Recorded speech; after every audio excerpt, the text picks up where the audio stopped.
Good morning मेरे प्यारे विद्यार्थियों। आज मैं आपको बीए पार्ट सेकेंड ईयर यानी बीए भाग द्वितीय में जो हमारा भारतीय राज्य व्यवस्था है उसमें भारत का प्रधानमंत्री की क्या भूमिका है, उसकी नियुक्तियां किस प्रकार से होती हैं, उसकी योग्यताएं क्या हैं, कार्यकाल और अवधि क्या है, इसके बारे में मैं विस्तार पूर्वक बताऊंगी। जो भारत का प्रधानमंत्री पार्ट एक है उसको मैंने चार भागों में डिवाइड किया है और आप जैसे जैसे इसको आप पढ़ेंगे धीरे धीरे उसको समझ के और आपको प्रधानमंत्री का चयन कैसे होता है ये पूरी बात आपको समझ में आ जाएगी। तो हम भाग एक में बहुत छोटे रूप में मैंने बताने की कोशिश करी है कि नियुक्ति, योग्यताएं, कार्यकाल अथवा इसकी अवधि क्या है। अब भारत का प्रधानमंत्री सैद्धांतिक रूप से समस्त जो कार्यपालिका शक्ति है वो राष्ट्रपति में निहित होती है, जबकि वास्तव में कार्यपालिका की वास्तविक जो सत्ता है प्रधानमंत्री सहित मंत्री परिषद में निहित होती है। ये भारत के प्रधानमंत्री के बारे में कहा गया है, क्योंकि राष्ट्रपति एक संवैधानिक शासक मात्र है और इसलिए वास्तविक रूप में कार्यपालिका की समस्त सत्ता है वो मंत्री परिषद में निहित होती है और राष्ट्रपति के नाम पर मंत्री परिषद ही शासन की सारी शक्तियों का उपयोग करती है। और संविधान के अनुच्छेद 74 में ये कहा गया है कि राष्ट्रपति को उसके कार्यों के संपादन और सहायता और परामर्श देने के लिए एक मंत्री परिषद होगी और जिसका प्रधान प्रधानमंत्री होगा। ये थी प्रधानमंत्री की बात जो हम आपसे कर रहे हैं। फिर कहा गया है संविधान का जो अनुच्छेद है 74, ये मैंने आपको इसमें मैंने ये राइट का निशान लगाया है।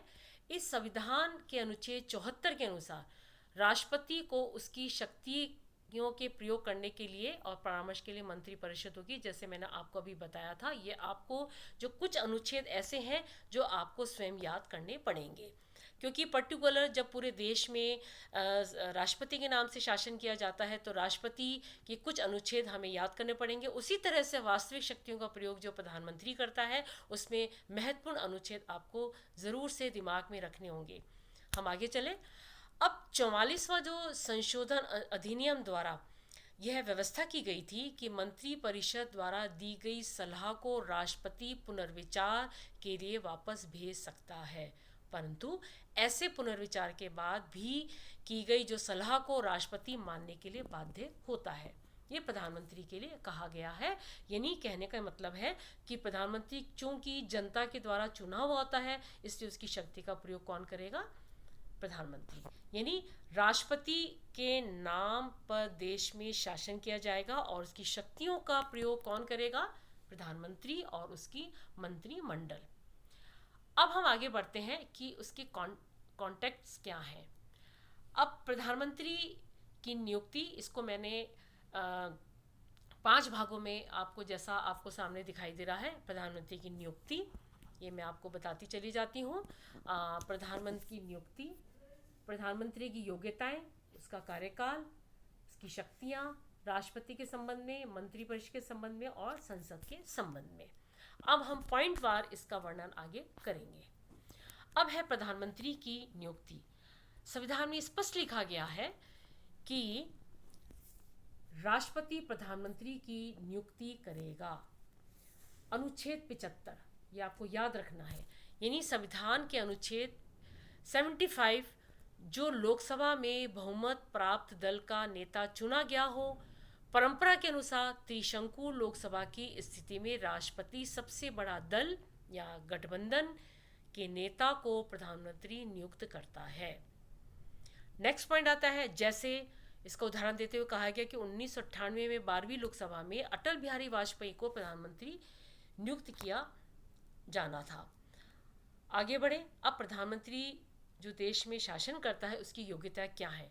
तो सबसे पहली जो योग्यता संविधान में दी गई है वो है भारत का नागरिक होना चाहिए, लोकसभा या राज्यसभा का सदस्य होना चाहिए। यदि वह लोकसभा का सदस्य है तो उसकी उम्र कितनी होनी चाहिए? 25 वर्ष या उससे अधिक होनी चाहिए। यदि वह राज्यसभा का सदस्य है तो उसे 30 साल का होना चाहिए। यह आपको याद रखना पड़ेगा। वह व्यक्ति भारत का प्रधानमंत्री नहीं बन सकता जो भारत सरकार के या किसी अन्य राज्य सरकार के अथवा किसी स्थानीय या प्राधिकारी के तहत किसी भी सरकार के अधीन रहकर लाभ का कोई पद रखता हो। तो ये थी प्रधानमंत्री की योग्यताएं। योग्यताओं के बाद प्रधानमंत्री का कार्यकाल और उसकी अवधि क्या है। तो प्रधानमंत्री का जो कार्यकाल है वो कितना होगा? 5 वर्ष। हम जैसे जैसे राजनीति विज्ञान का अध्ययन करेंगे और वैसे ही जब हमारे देश में चुनाव होते हैं, चाहे वो हमारे विधानसभा के हों चाहे संसद के चुनाव हैं, तो ये आपको अनुभव होता रहेगा और जब आप वोट देंगे तो आपको धीरे धीरे इनकी जो कार्य समीक्षा है, कार्य करने की विधि है, चुनाव की प्रक्रिया है, वो आपको समझ में आती चली जाएगी। तो इसका कार्यकाल कितना है? 5 वर्ष। और परंतु उसका कार्यकाल लोकसभा के बहुमत के समर्थन पर निर्भर करता है। कहने का तात्पर्य है कि लोकसभा में बहुमत खो देने तथा अविश्वास प्रस्ताव पास हो जाने पर प्रधानमंत्री को त्यागपत्र देना पड़ सकता है। प्रधानमंत्री का त्यागपत्र संपूर्ण मंत्रिमंडल का त्यागपत्र समझा जाता है, और जैसे चौधरी चरण सिंह, इंद्र कुमार गुजराल, अटल बिहारी वाजपेयी को अविश्वास प्रस्ताव के कारण त्यागपत्र देना पड़ा था। तो ये जो प्रधानमंत्री का कार्यकाल, उसकी अवधि है, ये मैंने बहुत शॉर्ट में विस्तार पूर्वक आपको बताई है, लिखा हुआ है। तो इससे उम्मीद है कि आपको प्रधानमंत्री की नियुक्ति, कार्यकाल, अवधि आवश्यक रूप से आपको समझ में आएगी। जो पार्ट 1 था वो मैंने बहुत शॉर्ट रूप में रखा है। अंतिम जो हम पार्ट 2 और 3 में आएंगे तो धीरे धीरे इसकी शक्तियों के बारे में, वास्तविक शक्तियाँ और मंत्रिमंडल, मंत्रिपरिषद के बारे में अध्ययन करेंगे। तो इसी के साथ हमारा जो भाग 1 है वो यहीं पे समाप्त होता है।